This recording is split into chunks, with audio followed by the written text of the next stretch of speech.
जय श्री कृष्णा। आज की इस प्रबल ज्ञान की अविरल धारा में चारों युगों में सर्वश्रेष्ठ युग कलयुग ही क्यों है, ये मैं आपको बताने जा रहा हूँ।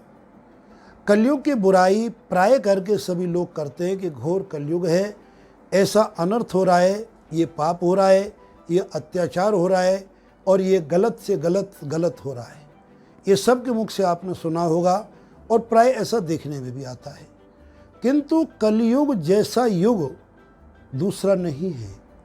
इसके पीछे छुपे हुए रहस्यों को मैं आपको स्पष्ट करने जा रहा हूँ। महात्मा तुलसीदास जी ने अपनी महान रचना जो गागर में सागर रामायण में भरी है, उसमें उन्होंने क्या लिखा है कि कलयुग समय युग आन नहीं, जो नर कर विश्वास, गए राम गुण गाय के, भव तब बिन ही प्रयास। कलयुग की कुछ तीन अनुपम विशेषताएं हैं। पहली विशेषता तो क्या है कि जो फल सतयुग में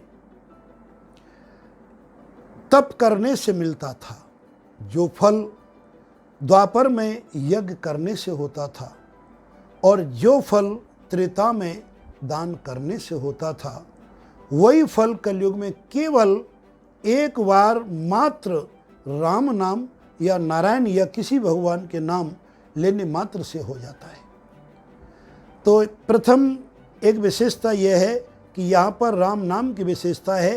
यज्ञ जप तप व्रत यहाँ पर सेकेंडरी है, सबका पुण्य है, इसमें कोई संदेह नहीं है, लेकिन वो सबसे बढ़कर के क्या है कि राम नाम। और दूसरा जो उससे भी ज़्यादा विशेषता है, कलि करे परम पुनीत प्रतापा, मानस पुण्य होय नहीं पापा। कलयुग की दूसरी एक विशेषता क्या है कि अगर आप कहीं कथा कीर्तन में गए, आपके मन में भाव आया, हे भगवान अगर मेरे पास पैसा हो तो मैं भी इस प्रकार की कीर्तन कराऊं। कहीं साधुओं के भंडारा चल रहा है, 100-200 साधु 500 साधु भोजन कर रहे हैं, आपके मन में संकल्प उठा कि मैं भी भोजन कराऊं, लेकिन आपके पास पैसा नहीं है और आपके मन की भावना पवित्र है, तो पुण्य आपको लाभ प्राप्त हो गया। आपने कथा में जाना है, आपने पूरी तैयारी कर ली, अचानक आपके घर में कोई मेहमान आ गए या कोई ऐसी घटना घट गई जिससे कारण तुम नहीं जा पाए, तो ये शास्त्र प्रमाणित है, मैं भी लिखित में दे सकता हूँ कि तुम्हें उस पुण्य का फल मिल जाएगा। लेकिन ये मत मानना कि हमें जाना तो है नहीं, पहले से गाना शुरू कर दें, जाएंगे किसी मित्र को पहले बुला के बैठा दे, भाई तो आजा, हम जाएंगे, नहीं बहाना मिल जाएगा। अनायास अपरिहार्य कारण से अगर कोई तुम मन में सोचे हुए कार्य या अभाव के कारण नहीं कर पाते हो और मन में सत्य संकल्प है, तो आपको उसको पुण्य मिल जाता है। जबकि अगर कलयुग में आपने कोई पाप कर्म करने की ठानी या मन में कोई गलत विचार आए चोरी आदि करने की और कर नहीं पाए, तो उसका आपको पाप नहीं लगता है। मानस पुण्य होए, ये मानस पुण्य हो जाता है, नहीं पापा, और इससे पाप नहीं होता है।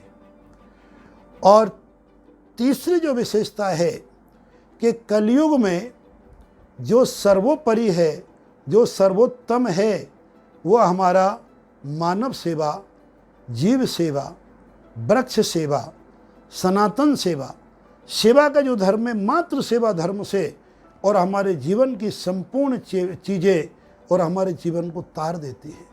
क्योंकि पर हित सरस धर्म नहीं भाई और पर पीड़ा सम नहीं अगमाई। लेकिन किसी को पीड़ा पहुंचाएंगे मन से, वचन से, कर्म से, तो उसका पाप आपको अवश्य लगेगा, लेकिन जो सेवा करते हैं उसका आपको अनंत गुना फल मिलता है कि पर हित सरस धर्म नहीं भाई। इससे बढ़कर के कोई धर्म ना तो दुनिया में है और ना कोई दूसरा हो सकता है।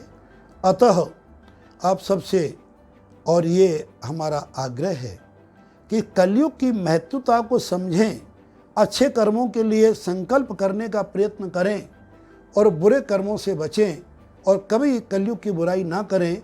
आप अपने आप को सौभाग्यशाली मानिए कि आपने कलयुग में जन्म लिया है, जो सहज में प्रभु की प्राप्ति और सहज में ही आपको संपूर्ण चीज़ों की प्राप्ति हो जाती है, इसमें कोई संदेह नहीं है।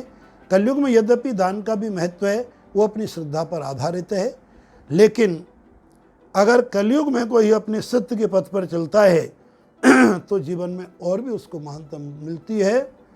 धर्म न दूसर सत्य समाना, आगम निगम पुराण बखाना। धर्म न दूसर सत्य समाना, और धर्म की परंपरा आप अपनाना चाहते हो तो केवल राम नाम का साथ, भगवान के नाम का साथ और सत्य का संकल्प, इससे कोई दूसरा धर्म नहीं। इसमें आगम निगम, आगम कहते हैं वेदों को, निगम कहते हैं पुराणों को, और हमारी श्रुति स्मृति सभी इस चीज़ का बखान करती हैं। अतः कलयुग के महत्व को समझो और अपने जीवन को सफल बनाओ। सर्वे भवन्तु सुखिनः, सर्वे सन्तु निरामया, सर्वे भद्राणि पश्यन्तु, माँ कश्चित् दुःख भाग् भवेत्। जय श्री कृष्ण।